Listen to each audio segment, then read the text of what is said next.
Hey guys, what's up? Ryan here, and today I want to talk to you about one of my all-time favorite books by one of my all-time favorite authors, Seth Godin. It's called The Purple Cow, and it's about how to be remarkable and how to get noticed in a crowded world. The book starts off by talking about how Seth and his family were traveling across the countryside, and they were looking out their windows as they were driving, and they saw all these beautiful fields full of cows.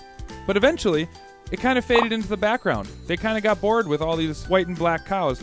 And so Seth thought to himself, wouldn't it be remarkable if there was a purple cow in the bunch? That would be something that would cause me to turn my head. That would be something that was remarkable and would stand out from all these other cows that we've been seeing. And that's the main theory behind Seth's book. To get noticed, you need to stand out. To stand out, you need to be remarkable. So let's look at an example of how this plays out in the real world.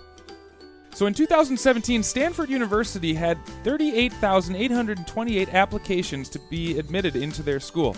Of those applications, Stanford only accepted 2,210 applications. So the question is, what does it take to get into Stanford in 2017? Well, Seth Godin would say that you have to be remarkable. So on Stanford's entrance examination, they had an essay question that said, what matters to you and why? And you can just imagine if you were a reader of those almost 39,000 applications, what that would look like. You'd see application after application talking about friends, families, maybe their faith, or maybe their cat. But in the end, all of those applications would blend in because, relatively speaking, they'd all be the same. But there was one particular student's application which stood out. You see, to answer this question, this individual student wrote #BlackLivesMatter. And he didn't just write it once. He actually wrote it over and over and over again, actually over 100 times. And because of that, he stood out. He was a purple cow, as Seth Godin would say, and he was admitted into Stanford, which leads into one of the explanations of remarkability. You see, remarkability is found at the limits. See, if you had a crowd of people and you wanted to stand out, you'd have to find a way to be unique from everybody else. If we drew this on a spectrum, we could say that you wouldn't want to be normal, average, because normal and average are really boring. You get noticed at the extremes. You get lost in the crowd in the middle. You see, you can be the fastest or you can be the slowest. You can be the biggest or you can be the smallest. You can be the loudest or the quietest. You can be the expensivest or you can be the cheapest. But you have to be an EST, an EST, if you want to be remarkable. You have to do something that will differentiate you from everybody else. So apart from the Black Lives Matter entrance application, let's look at some more real-life examples. In New Haven, there's a hamburger shack called Lewis's Lunch, and at Lewis's Hamburgers, they will not serve you ketchup with your hamburger. It's against their rules.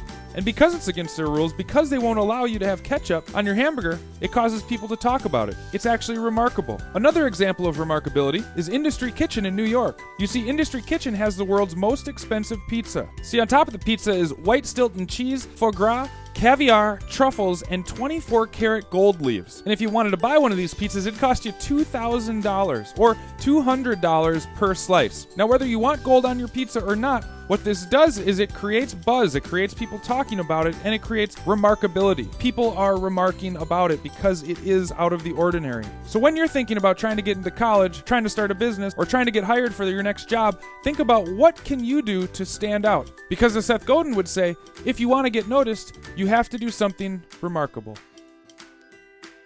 Hey guys, thanks for watching this video. If you like it, please give it a thumbs up. For things that I can't post on YouTube, make sure to follow me on Facebook and Instagram, and please don't forget to subscribe. Thank you so much. You guys are awesome. Have a wonderful day, and I'll see you in the next video.